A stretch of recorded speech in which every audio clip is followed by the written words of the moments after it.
Salam teman-teman semua, perkenalkan nama saya Joel Juliandro Putra Simanjuntak dengan NIM 2417051125 dari Fakultas Ekonomi jurusan S1 Akuntansi kelas 2D. Saya di sini akan membawakan tema khotbah saya, yaitu janganlah khawatir dan tetaplah bersyukur. Yang saya ambil dari Filipi 4 ayat 6 sampai 7. Janganlah hendaknya kamu khawatir tentang apapun juga, tetapi nyatakanlah dalam segala hal keinginanmu kepada Allah dalam doa dan permohonan dengan ucapan syukur. Dan damai sejahtera Allah yang melampaui segala pikiranmu dalam Kristus Yesus.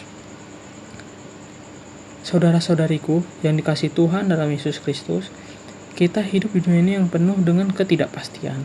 Tantangan demi tantangan silih berganti, datang menghampiri menguji kekuatan iman dan ketabahan hati kita. Tekanan, pekerjaan, masalah keluarga, kesehatan yang menurun, dan berbagai kecemasan lainnya seringkali mencengkeram pikiran kita, menimbulkan rasa khawatir dan gelisah yang tak berkesudahan. Di tengah badai kehidupan ini, Rasul Paulus, seorang yang telah mengalami banyak penderitaan dan penganiayaan, memberikan nasihat yang begitu berharga dalam suratnya kepada jemaat di Filipi. Janganlah hendaknya kamu khawatir tentang apapun juga, tetapi nyatakanlah dalam segala hal keinginanmu kepada Allah dalam doa dan permohonan dengan ucapan syukur. Dan damai sejahtera Allah yang melampaui segala hal akan memelihara hati dan pikiranmu dalam Kristus Yesus. Perhatikanlah, Paulus tidak mengatakan kita tidak boleh mengalami masalah atau tantangan. Justru sebaliknya, ia mengakui realitas kehidupan yang penuh dengan berbagai kesulitan, namun ia memberikan solusi yang efektif untuk menghadapi semua itu. Jangan khawatir, kata khawatir di sini merujuk pada rasa cemas dan gelisah yang berlebihan, yang menggerogoti pikiran dan hati kita, dan menghalangi kita untuk melihat hikmah dan rencana Allah dalam hidup kita. Lalu apa sih yang harus kita lakukan? Paulus memberikan resep yang sederhana namun ampuh.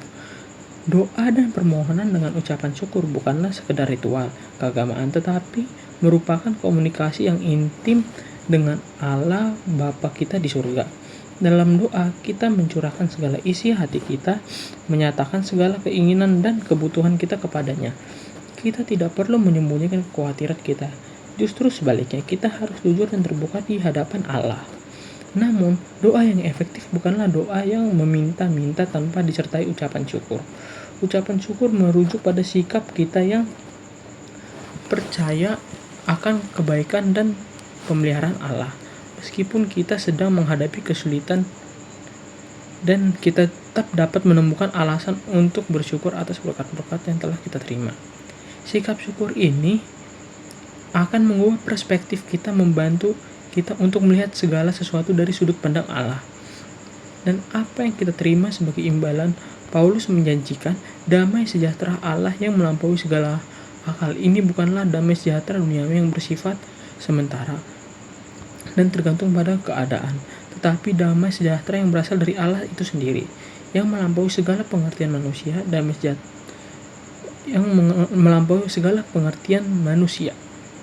Damai sejahtera ini akan memelihara hati kita dan pikiran kita, memberikan kekuatan dan ketenangan di tengah badai kehidupan. Ia akan melindungi kita dari kecemasan dan ketakutan, dan membantu kita untuk tetap fokus pada Allah dan rencananya dalam hidup kita. Saudara-saudari sekalian, marilah kita mempraktikkan ajaran Paulus ini dalam kehidupan kita sehari-hari. Marilah kita menjadikan doa-doa dan permohonan sebagai ucapan syukur untuk senjata kita dalam menghadapi segala tantangan. Percayalah bahwa damai sejahtera Allah akan memelihara hati dan pikiran kita, dan memberikan kekuatan bagi kita untuk menjalani hidup ini dengan penuh iman dan pengharapan. Amin. Semoga pembawaan saya hari ini dapat berguna bagi kita semua, termasuk pada saya sendiri. Jika ada kesalahan kata, mohon maaf. Terima kasih untuk semuanya. Semoga Tuhan memberkati. Shalom.